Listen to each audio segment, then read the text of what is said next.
உண்மையான டிரான்ஸ்ஃபர்மேஷன்னா இதுதாங்க.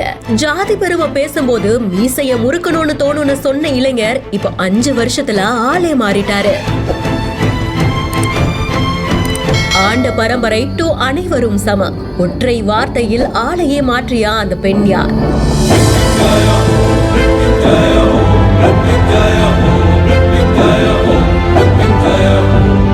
பிறப்பால் எல்லாரும் சமம் அப்படின்லாம் அவங்க ரியலைஸ் பண்ணது வந்து அது அந்த பையனுடைய செல்ஃப் ரியலைசேஷன் தான் என்ன கேட்டா.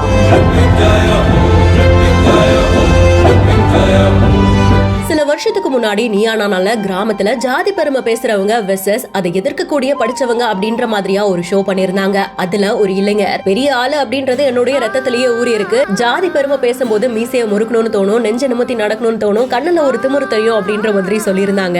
இதுக்கு ஆப்போசிட்ல இருந்த பெண் ரொம்பவும் பொறுமையா, நீங்க இருக்கிற இடத்துல நானும் இருந்திருக்கேன், ஆனா அதெல்லாம் ரொம்ப அசிங்கம்பா அப்படின்னு ஒரே ஒரு வார்த்தையில நெத்தி போட்டுல அடிச்ச மாதிரி ஒரு ரிப்ளை கொடுத்தாங்க. அப்பவே அது பயங்கர வைரல் ஆச்சு. இப்போ அது தொடர்ந்து 5 வருஷத்துக்கு அப்புறமா அதே பையன் மறுபடியும் அதே ஷோல தோற்றத்துல மட்டும் இல்லாம மனசுலயும் மாறி பேசியிருக்காங்க. பிறப்பால அனைவரும் சமம் அப்படின்ற மாதிரியான ஒரு ஸ்டேட்மெண்ட் கொடுத்திருக்காங்க. அண்ட் அந்த பொண்ணுக்கும் தேங்க்ஸ்னு சொல்லிருக்காங்க. அந்த பொண்ணு வீரச்செல்வி மதியழகன் அவர்கள் இப்போ நம்ம கூட லைன்ல இருக்காங்க. அவங்க கிட்டே டைரக்டா பேசலாமா? வீரச்செல்வி, 5 வருஷத்துக்கு அப்புறமா மறுபடியும் இப்போ வந்து அதே மாதிரி சோசியல் மீடியால ட்ரெண்ட் ஆயிட்டு இருக்கீங்க. பாத்தீங்களா ரெஸ்பான்ஸ் எல்லாம் எப்படி இருக்கு? எனக்கு ஆக்சுவலாக எப்படி ரெஸ்பாண்ட் பண்ணணும்னே தெரியல. நிறைய பேர் அனுப்புகிறாங்க, தேங்க்ஸ் சொல்லணுமா சிரிக்கணுமா எனக்கு எதுவுமே தெரியாமல் மிக்சடு ரியாக்ஷன்ஸ் கொடுத்துட்டு இருக்கேன். பட் அந்த கண்டென்ட் வந்து அந்த பையன் வந்து சேஞ்ச் ஆகிருக்காங்க, நீங்கள் நல்லது பண்ணியிருக்கீங்க அப்படின்னு சொல்லும்போது ஐ ஃபீல் ஹாப்பி, சந்தோஷமாக இருக்குது, அவ்வளோதான். 5 வருஷத்துக்கு முன்னாடி ஜாதி பெருமை பேசின ஒரு பையன், அதை பத்தி பேசும்போது மீசைய முறுக்கணும் அப்படின்னு சொன்ன பையன் இப்போ வந்து எல்லாரும் சமம் அப்படின்ற மாதிரி சொல்றாங்க. செம்ம சேஞ்ச். இதை யோசிச்சிங்களா? அன்னைக்கு நான் அந்த வார்த்தை சொல்லும் போது இந்த மாதிரி ஒரு மாற்றம் வரும்னு யோசிச்சிங்களா? இல்லை அவ்வளோலாம் நம்ம பெரிய ஆளெல்லாம் கிடையாது.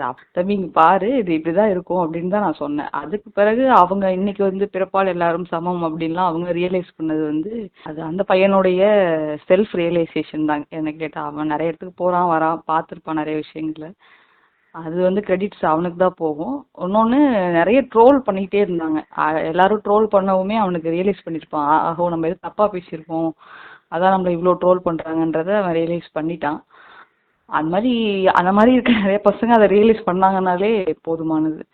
கண்டிப்பா வீரச்செல்வி, எல்லாருக்குமே அந்த ரியலைசேஷன் கூடிய விரைவில் வரும் அப்படின்னு தான் எதிர்பார்க்கிறோம். Thank you so much for joining. So வார்த்தைகளுக்கு ஆயுதத்தை தாண்டின பவர் உண்டு அப்படின்னு சொல்லுவாங்க, அதுதான் இப்போ நிஜமா இருக்கு. இந்த வீடியோ பத்தின உங்களுடைய கருத்துக்களை கமெண்ட் செக்ஷன்ல சொல்லுங்க. மேலும் இன்ட்ரெஸ்டிங்கான நிறைய வீடியோஸ்க்கு பிஹைண்ட் இட்ஸை ஃபாலோ பண்ணிக்கோங்க.